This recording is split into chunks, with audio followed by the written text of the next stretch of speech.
Bismillahirrahmanirrahim. Uhayyikum bitahiyatil Islam, tahiyatan mubarakatan thayyibatan min indillah. Assalamualaikum warahmatullahi wabarakatuh. Alhamdulillah, alhamdulillah, alhamdulillahi rabbil alamin. Wal aqibatul lil muttaqin wala udwana illa 'alal zalimin. Asyhadu an la ilaha illallah wahdahu la syarikalah wa asyhadu anna Muhammadan abduhu wa rasuluh. Allahumma aslih ummata Muhammadin sallallahu alaihi wasallam wa farrij an ummati Muhammadin sallallahu alaihi wasallam warham ummata Muhammadin sallallahu alaihi wasallam wanshur wahfaz wa ayyid nahdatal watani fil alamin bihaqqi Muhammadin sallallahu alaihi wasallam. Amma ba'du. Yang sama-sama kita hormati, muliakan dan doakan Rais Am Dewan Mustasar Pengurus Besar Nahdlatul Watan, Ummuna Al-Mujahidah An-Nasikah Al-Barrah As-Salihah Hajjah Siti Raihanun Zainuddin Abdul Majid. Yang sama-sama kita muliakan dan doakan Pengurus Besar Nahdlatul Watan, Maulana Syekh Dr. Tuan Guru Kiai Haji Lalu Gede Muhammad Zainuddin Atsani LC MPDI.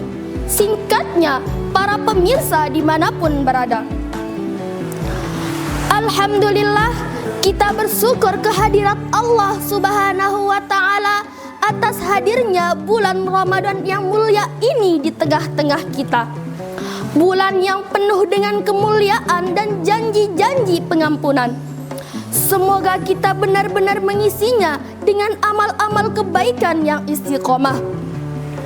Salawat dan salam kita sampaikan kepada Nabiyana wa Habibana Mustafa Muhammad sallallahu alaihi wasallam yang senantiasa menjadikan bulan Ramadan menjadi bulan-bulan yang penuh amalan siang dan malam. Marilah kita sama-sama berusaha mencontoh beliau di setiap langkah meniti hari-hari di bulan yang mulia ini. Para pemirsa rahimakumullah, mari kita sama-sama kembali menguatkan diri dan memotivasinya agar tak lengah dan tak surut dalam mengisinya dengan amal-amal kebaikan. Karena sesungguhnya manusia diciptakan dalam kondisi yang lemah. Karena itulah semangat kita terkadang dalam mengisi Ramadan hari pertama berbeda dengan hari kelima dan seterusnya. Kian hari terlihat kian surut. Bahkan na'udzubillah, ada yang menyelesaikan Ramadan dalam hatinya begitu melewati sepertiga Ramadan. Maka itulah kita pun menjadi saksi bagaimana hari-hari ke-11 dan seterusnya. Barisan sholat tarawih di masjid begitu menyusut ke depan. Yang terlihat istiqomah hanya mereka yang senantiasa memakmurkan masjid pada hari-hari di luar Ramadan. Para pemirsa rahimakumullah, untuk menjaga kualitas dan kontinuitas amal kita di bulan suci Ramadan, marilah kita sama-sama kembali mengingat janji-janji Allah yang dijanjikan kepada kita. Dengan menghayati apa saja yang Allah berikan kepada kita, maka puasa kita akan terasa ringan. Sebagaimana kita pun akan lebih semangat dalam menjalankan bulan Ramadan ini dengan kebaikan-kebaikan lainnya. Mari kita simak bagaimana fasilitas-fasilitas yang Allah berikan kepada orang-orang yang berpuasa pada bulan suci Ramadan. Para pemirsa rahimakumullah, Fasilitas pertama yang Allah berikan kepada orang-orang yang berpuasa adalah ampunan di sisi Allah Subhanahu wa taala. Rasulullah sallallahu alaihi wasallam bersabda dalam hadisnya yang sama-sama kita sering mendengarnya disampaikan para mubalik dalam hari-hari ini. Hadis yang singkat tetapi memiliki nilai motivasi yang kuat bagi kita. Yang artinya sesungguhnya barang siapa yang puasa di dalam bulan suci Ramadan dengan penuh keimanan dan penuh pengharapan, maka akan diampuni dosa-dosanya yang telah lalu. Hadis riwayat Bukhari. Para pemirsa rahimakumullah, siapa yang tidak bergembira mendapatkan ampunan dari setiap dosa? Karena kita tidaklah berjalan di atas muka bumi ini kecuali memanggul dosa yang terus-menerus bertambah tanpa kita sadari. Ibaratnya tahanan, maka puasa akan menjadikan kita mendapatkan remisi pembebasan dari neraka. Tentunya dengan dua syarat yang disebutkan dalam hadis tersebut, yaitu dengan penuh keimanan dan pengharapan, dan berpuasa dengan penuh keikhlasan dan keyakinan, serta mengharapkan pahala yang agung di sisi Allah Subhanahu wa taala. Maka itulah ia senantiasa menjaga puasanya dari hari ke hari, menjaganya agar tidak terkotori dengan noda-noda yang dapat mengurangi pahalanya.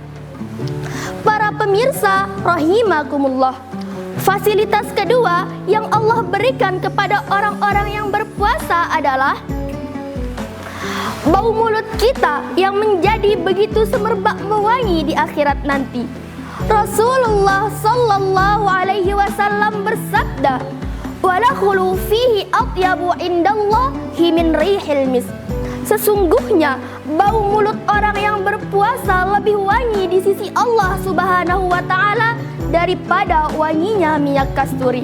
Hadis riwayat Bukhari.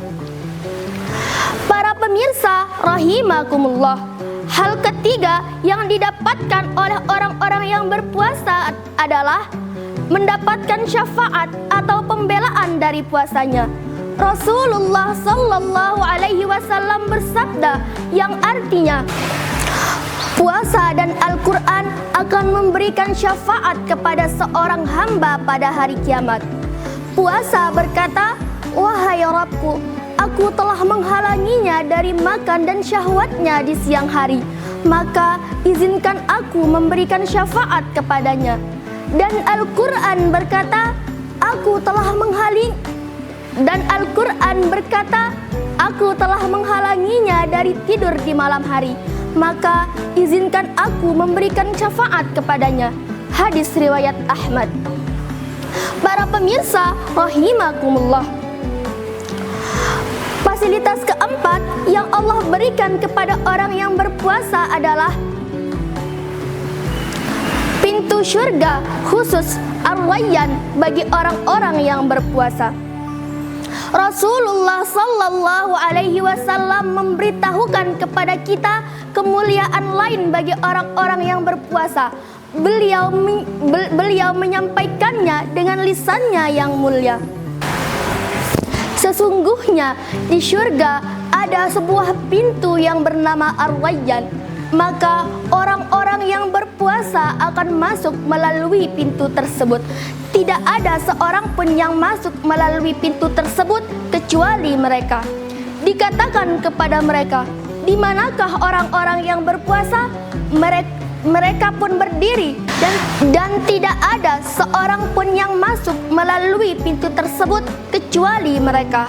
Hadis riwayat Bukhari dan Muslim. Para pemirsa rahimakumullah, fasilitas kelima yang Allah berikan kepada orang yang berpuasa adalah sebagaimana Rasulullah sallallahu alaihi wasallam bersabda, "Lis-shaimi farhatun inda fitrihi wa farhatun inda liqa'i."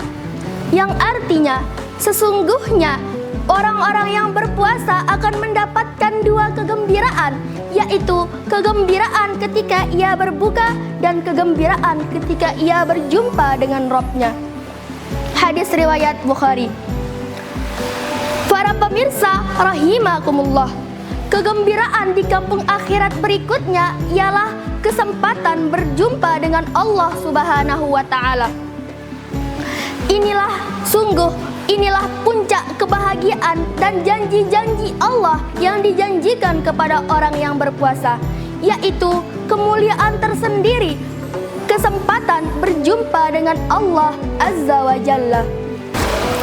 Akhirnya, tiada kata lagi kecuali marilah kita sama-sama lanjutkan program Ramadan dan ibadah puasa kita dengan terus menjaga semangat dan kekhusyuannya. Tiada lagi semangat yang mengendur di tengah-tengah Ramadan, apalagi sampai lalai mengisinya dengan kebaikan dan terus-menerus menyibukkan diri untuk mudik dan lebaran. Marilah kita sama-sama tuntaskan Ramadan dengan penuh kesungguhan dan pengharapan akan janji-janji Allah Subhanahu wa taala. Semoga Allah Subhanahu wa taala memudahkan. Amin Allahumma amin.